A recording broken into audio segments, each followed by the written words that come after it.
What a race at the Nürburgring! Jamie Green wins in Nuremberg for a fourth time. The 10th consecutive Mercedes victory in the Franconian capital. An impressive series. Unpredictable weather is traditional at the city circuit in Nuremberg, and this time things were no different. The qualifying took place in tropical heat with over 80 degrees in the driver's seat. During the Sunday race the weather was cold and wet, a huge contrast, extremely difficult for the drivers. In the race, things suddenly happened all at once. On the very first turn, the overall leader Gary Paffett went into a spin and the A5 driven by Audi's main hopeful Matthias Ekström was seriously damaged. The app driver was forced to abandon the race. Motor racing is a tough job, as we've seen today. What happened with Matthias was really unfortunate, him having to drop out as early as the first lap. Our other cars weren't far enough ahead to be able to intervene effectively.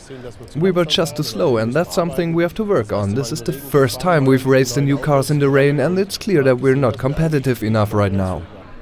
The real highlight took place on the very last bend when Jamie Green overtook Martin Tomczyk and won the race.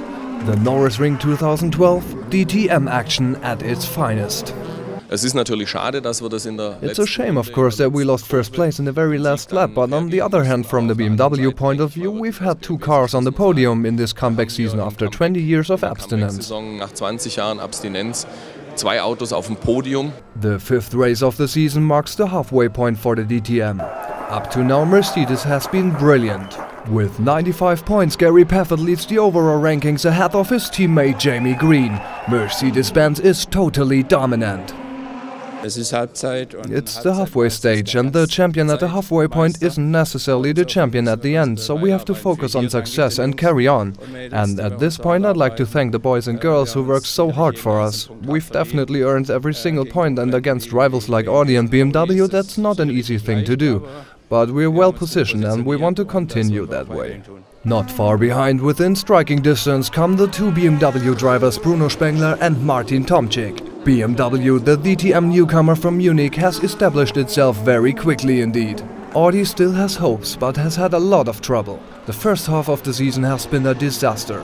Manu Reuter in the DTM analysis. As a racing driver, I need to trust my car. I always have to be able to brake late. You have to predict how the car will react.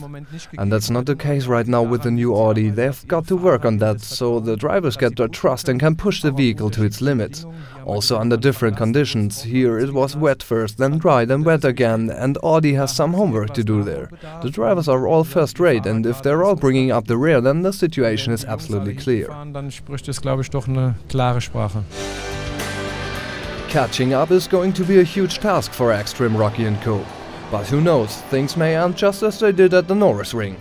You only win once you've won.